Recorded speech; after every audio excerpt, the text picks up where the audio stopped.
Okay, today I want to teach both of you on how to read vernier caliper after we put the object of the specimen between the jaw and the vernier caliper. So after we put the object vernier caliper, we must lock the vernier caliper on the top of the vernier caliper that has screw. So we lock with that screw. So if you look at the vernier caliper, it has two scales. There is main scale and the vernier scale. So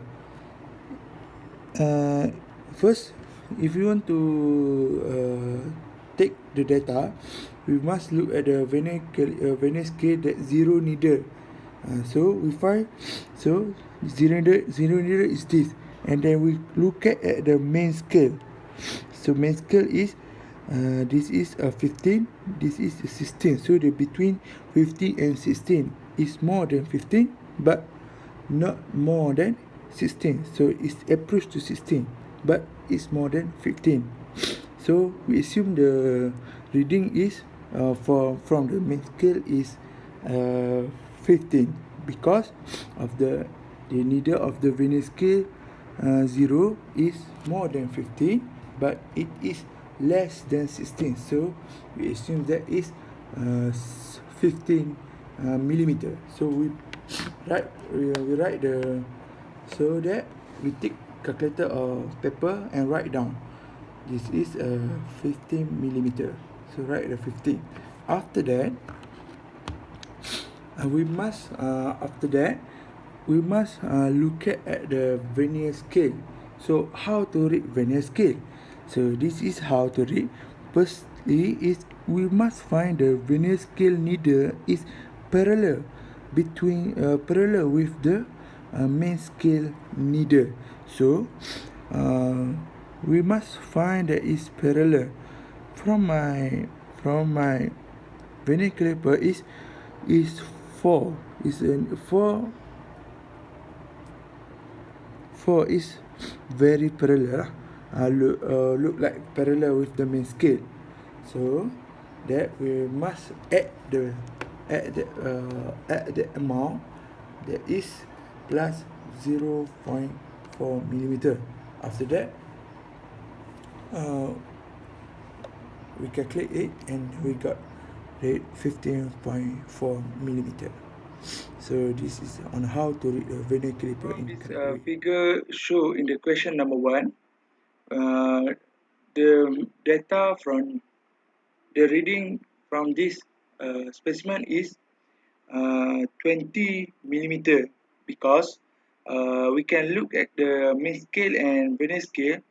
Main scale the needle 0 is stop really on the needle main scale at 20 millimeter, and the parallel is 0 to 0 is parallel to the main scale. So that means is the reading from the vernier caliper is 20 millimeter.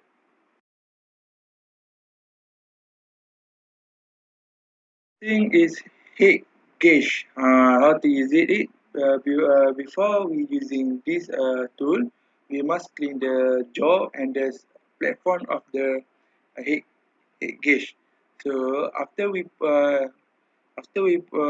that we put the specimen or block under the jaw, and then move the slider until the jaw is touching the surface of the specimen. After that, we lock the slider with the screw, this screw, and then take out the specimen, take a reading from the indicator, and then record the data. If we want to make sure our reading is correct, we can repeat this procedure 3 or 5 times. For the next tool is micrometer. How to use it? First thing first is we must calibrate the micrometer. So how to calibrate the micrometer? So if you look at the rotating scale, it has 0 line. So to calibrate this micrometer, we must make sure the rotating scale 0 is parallel with the line of the main scale. So that it will be so that the calibration is done. If not parallel, if the micrometer main scale is not parallel with the rotating scale, we must use the special tool and rotate the main scale until it will become parallel with the rotating scale.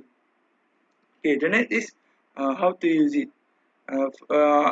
First, we open the spindle by rotating the thimble, and then we put the specimen and touch to the anvil. This put the specimen, touch with the anvil. After that, we rotate the thimble until the spindle touch with the specimen.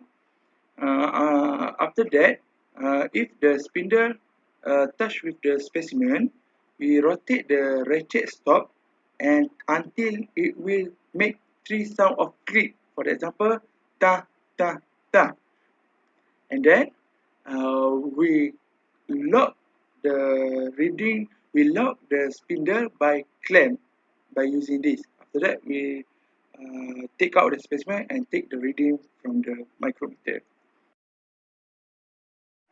Okay, for lastly is vertical and horizontal optical comparator. I will explain this by at the same time because the procedure is same, and then the difference is only the how we put the specimen. For the vertical, we put on this board, but for horizontal, we clamp at the gauge, and then the other difference is the light is from the top for vertical, but for horizontal, the light is from front. And then, okay, for the procedure how to use it, first we put the specimen on the board or clamp the specimen on the gauge. After that, make sure we set up the board and until it will show up the shadow, very sharp shadow on the board on the screen. After that, using uh, this adjustment, we can adjust the board, adjust this gauge until the end of the edge of the specimen will parallel with the line of the guideline on the screen. After that, we set to the zero. Same for the horizontal, we set to the zero, and then if you want to use X line, we set the zero.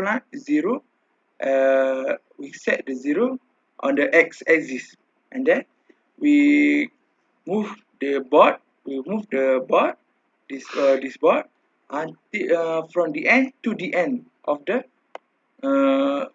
specimen, and then we take the reading from the x-axis if you want to use it x-axis.